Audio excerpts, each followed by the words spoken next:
সংসার সুখে হয় রমণীর গুণে, আর সেই সংসারে যদি থার্ড পার্সন চলে আসে তাহলে সেই সংসারটা কি হয় জানো? জাহান্নাম। আজ আমি এমন একটা স্টোরি তোমাদেরকে শোনাবো যে স্টোরিটা শোনার পর অনেক বিবাহিত মেয়েরাই সাবধান হয়ে যাবে, ভুলেও তারা তাদের সংসারে এইসব থার্ড পার্সন ঢুকতে দিবে না। আজকের এই স্টোরিটি লিখে পাঠিয়েছে চৈতি আপু, তার পুরো নাম মেহনুর নেসা চৈতি। তো যাই হোক, বেশি কথা না বাড়িয়ে সোজা স্টোরিতে চলে যাচ্ছি। আমার নাম মেহনুর ইসলাম চৈতি। আমার বিয়েটা হয়েছিল পারিবারিক ভাবেই। আমার শাশুড়ি খুবই অসুস্থ ছিলেন, শ্বশুর অনেক বছর আগেই মারা গেছে। আমার ভাসুর আছেন, তিনি তার বউ নিয়ে আলাদা থাকেন। শাশুড়ি মায়ের সেবা আমিই করতাম, কিন্তু যত দিন যাচ্ছে ততই তার অবস্থা আরো খারাপ হচ্ছিল। যখন আমার বিয়ের 2 বছর তখনই আমার শাশুড়ি মা ইন্তেকাল করেন। বিয়ের পর থেকে তার সবকিছু আমি পরিষ্কার করতাম। তিনি একদমই বিছানা থেকে উঠতে পারতেন না। শাশুড়ি মা মারা যাওয়ার পর সংসারের দায়িত্ব চলে এলো আমার ঘাড়ে। আমার স্বামী একজন ব্যবসা, তিনি ব্যবসায় মশগুল, সারা দিন শুধু ব্যবসা নিয়েই পড়ে থাকেন, যার কারণে আমাদের আর্থিক অবস্থা আলহামদুলিল্লাহ অনেক ভালো। গ্রামে 3টা জায়গা আছে, সেখানে মাছ চাষ করা হয়, সাথে হাঁস মুরগি পালন, সেখান থেকে ভালোই টাকা আসে। আমার স্বামী এত বেশি পরিশ্রম করেছে যে তিনি এখন আরামে আয়াসে বসে খেতে পারবেন, কোনো সমস্যা নেই। কিন্তু তিনি খুবই কর্মঠ, সারাদিন ব্যবসার কাজেই ব্যস্ত। বিয়ের 2 বছর হয়ে গেছে, কিন্তু তবুও আমার কোনো বাচ্চা হচ্ছিল না। আমার স্বামী আমাকে অনেক ডাক্তার দেখিয়েছে, কিন্তু কোনোভাবেই বাচ্চা হচ্ছে না। এই নিয়ে পাড়া প্রতিবেশী অনেক মন্তব্য করলেও আমার স্বামী কোনো কথাই কান দিতেন না। তিনি বলতেন আল্লাহ যখন দিবে তখনই হবে, এত মাথা ঘামানোর দরকার নেই। আমার স্বামীর নিজের বাড়ি, 4তলা বাড়ি, দোতলায় আমরা থাকি। আমরা বলতে আমি সারাদিন একাই থাকি, আমার স্বামী রাতে আসে, সকালে চলে যায়। বাকি ফ্ল্যাটগুলো ভাড়াই দেওয়া আছে। এখন বলি, আমার শাশুড়িরা 1 ভাই 1 বোন। কেন বলছি এই কথা জানো? কেননা এই থার্ড পার্সনের আগমন সেখান থেকেই হবে। আমার শাশুড়ি মা তার ছোট ভাইকে ভীষণ ভালোবাসতেন, একদম ছোট থেকে নিজের হাতে পেলে বড় করেছে। তার ভাই এসে মাঝে মাঝে দেখা করে যেত, আমাদের খোঁজ খবর নিয়ে যেত। তার ভাইয়ের বউ মানে আমার মামি শাশুড়ি, তিনি ছিলেন অনেক ভালো মহিলা। আমার জন্য যে কত মায়া তার, চোখের সামনে না দেখলে বুঝতেই পারবেন না। আমিও তাকে ভীষণ মায়া করতাম, একদম নিজের শাশুড়ির মতো। কেননা আমার শাশুড়ি মারা যাওয়ার পর তিনি প্রায় আমাদের বাসায় আসতেন, আমি একা থাকতাম। হঠাৎ করে জানতে পারলাম আমার মামা শ্বশুর নাকি স্ট্রোক করেছে। বিষয়টা জানা মাত্রই আমি আমার স্বামীকে নিয়ে মামা শ্বশুরের বাড়িতে হাজির হলাম। আমার মামি শাশুড়ি আমাকে জড়িয়ে ধরে কি যে কান্না করলো। আমার মামি শাশুড়ির 2টা মেয়ে আছে, বড় মেয়ের বিয়ে হয়ে গেছে, কিন্তু ছোট মেয়ের বিয়ে হয়নি। সেই মেয়ে আমার থেকে প্রায় 2 বছরের ছোট হবে। আমার মামি শাশুড়ি তখন জড়িয়ে ধরে কাঁদতে কাঁদতে বলল, তোমার মামা শ্বশুরে যদি কিছু হয়ে যায় আমাদের কে দেখবে? আমার তো কোনো ছেলেও নেই, আমার যে কি হবে? তার উপর সুমাইয়াকে তো এখনো বিয়েই দিইনি, ওকে বিয়ে না দিয়ে আমি কিভাবে মরে শান্তি পাবো? আমার স্বামী তখন বলল, তোমার ছেলে নেই? কে বলেছে? আমি তো তোমার ছেলে, তুমি এত চিন্তা করছো কেন? মামার শরীর সুস্থ হয়ে যাবে, একদম চিন্তা করো না। যত খরচ লাগে সব আমি বহন করব। আমিও আমার মামি শাশুড়িকে জড়িয়ে ধরে বললাম, একদম চিন্তা করবেন না, আমরা তো আছি, কিসের চিন্তা? মামা একদম ঠিক হয়ে যাবে। এরপর বেশ মোটা অঙ্কের খরচ হয় আমার স্বামী। মামা শ্বশুরের অনেক বড় হাসপাতালে ভর্তি করিয়ে চিকিৎসা করা হয়, কিন্তু 2 মাস হসপিটালে থাকার পর তিনিই মারা যান। আমার মামি শাশুড়ি তখন খুব কাঁদতেন আর বলতেন, ইস আমার কি হবে, আমাকে নিয়ে গেলে চলে গেলে আমাদের এই মেয়েটার কি হবে? ওকে তো এখনো বিয়েই দিইনি। আমার স্বামী তখন মামি শাশুড়িকে বলল, একদম কাঁদবেন না, আমি আছি তো, আপনারা আমার বাসায় থাকবেন। আমি একটু অবাক হলাম, কেননা তার মেয়ে যুবতী। যদিও আমি আমার স্বামীকে অনেক বিশ্বাস করি, তারপরেও বাসায় একটা যুবতী মেয়ে, এইসব ভেবে আবার নিজের গালেই থাপ্পড় মারতে শুরু করলাম। ছি, আমি কি নোংরা চিন্তা ভাবনা করছি। আমার স্বামীর মামাতো বোনও। তো যাই হোক, আমার মামার লাশ দাফন করা হলো। আমার মামি শাশুড়ি এবং তার ছোট মেয়ে সুমাইয়া সব কাপড় চোপড় গুছিয়ে আমার বাড়িতে চলে এলো। আমিও ভাবতে লাগলাম, এমনিতে তো আমি একাই থাকি, তারা থাকলে আমারও ভালো লাগবে। তো তাদেরকে একটা রুম দেওয়া হলো, গেস্ট রুম। সুমাইয়া তখন বলল, আমার নিজের একটা রুম লাগবে। ওর মা তখন বলছে, হ্যাঁ আমার মেয়ে তো বড় হয়েছে, ও একা একা ঘুমাতে চায়। তো সেই গেস্ট রুমের পাশে আরেকটা রুম ছিল, সেই রুমটা সুমাইয়াকে দেওয়া হলো এবং অন্য একটি রুমে আমার মামি শাশুড়ি থাকবে। তো তারা যা যা এনেছিল সবকিছু গুছিয়ে রেখে দিল।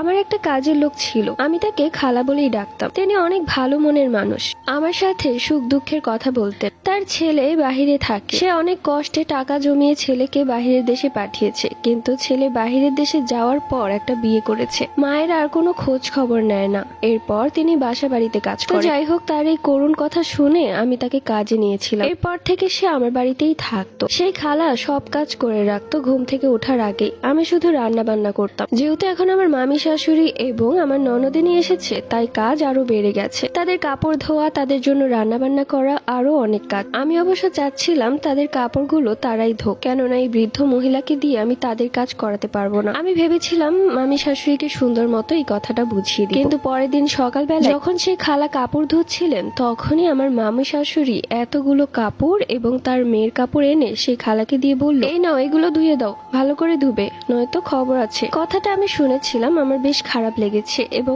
সেই খালারও অনেক খারাপ লেগেছে। আমার দিকে তাকিয়েছিল কিছুক্ষণ। সে কিছু না বলে সেই কাপড়গুলো ধুতে শুরু করলো। আমি মামি শাশুড়িকে বললাম, মামি, উনি অনেক দিন ধরেই আমাদের বাসায় কাজ করে। আমি তাকে খালা ডাকি, সে খুব ভালো। আমি আর কিছু বলতে যাব, অমনি আমার খালা শাশুড়ি থামিয়ে দিয়ে বলল, শোনো চৈতি, কাজের লোকদের বেশি মাথায় উঠাবা না। একবার মাথায় উঠালেই কিন্তু ওরা একদম পার পেয়ে যাবে। যত পারবে ওকে দিয়ে আরো বেশি করে কাজ করাবে, টাকা উসুল করবে, নয়তো ওদের বসে বসে খেতে খেতে চর্বি জমে যায়। এইগুলো কি বলছেন মামি? তিনি বৃদ্ধ মহিলা, আমার মায়ের বয়সী। মায়ের বয়সী তো কি হয়েছে, তোমার মা তো আর নয়। আমার কথায় কি কষ্ট পেয়েছো বৌমা? আমি আর কিছুই বললাম না। কথাটা খুবই খারাপ লেগেছে আমার। দুপুরে খাবার রান্না করার সময় তাদের এত এত আইটেম, তরকারি রান্না করতে হবে, এটার সাথে ওই তরকারি রান্না করতে হবে, মানে 2 জন মানুষ কিন্তু 10 পদের রান্না করতে হবে। আমি অবশ্য সেই সময়টাতে একটু অসুস্থ ছিলাম, গায়ে জ্বর ছিল, তাই আমি আমার আর খালার জন্য টুকটাক রান্না করতাম, মাঝে মাঝে ডিম ভেজেও খেয়ে ফেলতাম। কিন্তু এখন তারা এমন ভাবে হুকুম করছে যেন তারা এই বাড়িতে বেড়াতে এসেছে। আমি তখন মামিকে বললাম, মামি, ফ্রিজে সবকিছু রাখা আছে, আমার শরীরটা না একটু ভালো লাগছে না।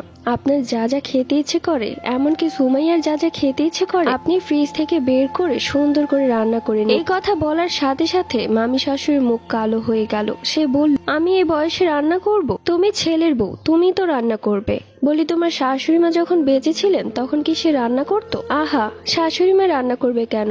তার হিসেব আলাদা, তিনি তো প্যারালাইজ ছিলেন। ও আচ্ছা, শাশুড়ির হিসাব আলাদা আর মামি শাশুড়ির হিসাব আলাদা, তাই তো?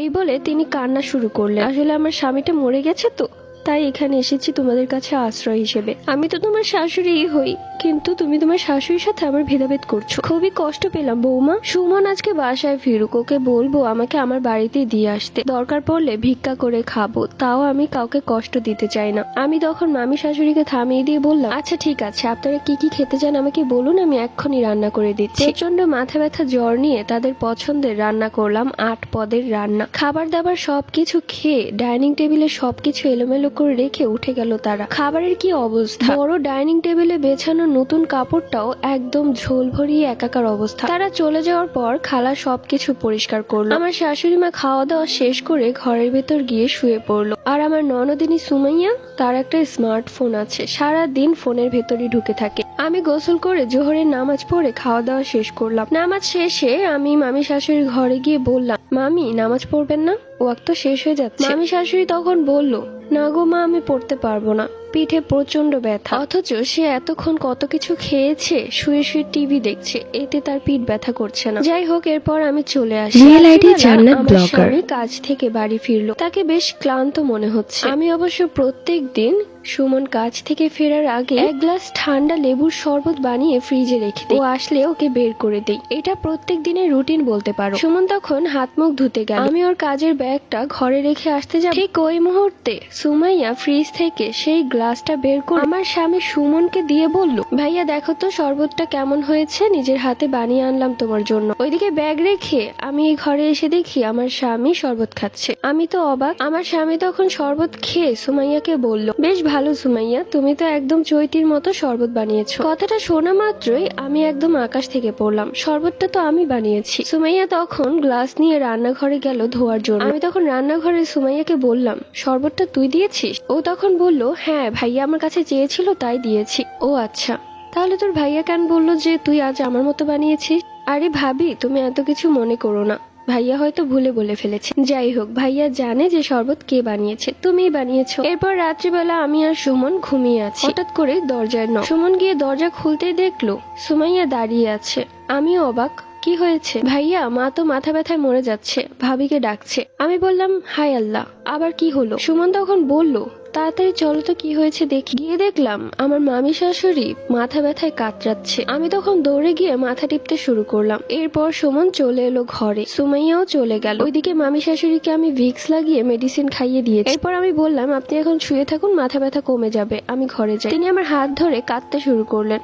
ওফ, কি যে মাথা ব্যথা, তুমি যেও না চৈতি, তুমি চলে গেলে আমার মাথা ব্যথা কমবে না, তুমি একটু মাথাটা টিপে দাও না। সে এমন ভাবে জোর করছিল আমি সেখান থেকে উঠে আসতেও পারছিলাম না। মনের ভেতর কেমন যেন একটা সন্দেহ লাগছে। সুমাইয়া ওইদিকে নেই আর আমার স্বামী সুমনও চলে গেছে। আমি তখন মামি শাশুড়িকে বললাম, মামি শাশুড়ি আমার একটা কাজ পড়ে গেছে, আমি এক্ষুনি আসছি। আমি তো তোমার শাশুড়ির মতোই, আমার সেবা করা তোমার দায়িত্ব। এই বলে তিনি আমাকে আটকে রাখলেন, সেখান থেকে কোনোভাবেই উঠতে দিচ্ছিলেন না। এইটা ছিল এই গল্পের প্রথম পর্ব। দ্বিতীয় খণ্ড থাকছে পরবর্তী পর্বে। গল্পটা কেমন লাগছে অবশ্যই কমেন্ট করে জানিও। সেই সাথে যারা যারা এই গল্পটি টিকটক বা ফেসবুক থেকে দেখছো অবশ্যই আইডিটা ফলো করে রেখো। আর যদি ইউটিউব থেকে দেখে থাকো অবশ্যই চ্যানেলটি সাবস্ক্রাইব করে রেখো, কেননা আমার এই আইডিতে প্রতিনিয়ত নতুন নতুন গল্প আপলোড হতে থাকে। তাই মিস করতে না চাইলে এখনই চ্যানেলটি সাবস্ক্রাইব করে রাখো। আল্লাহ হাফিজ।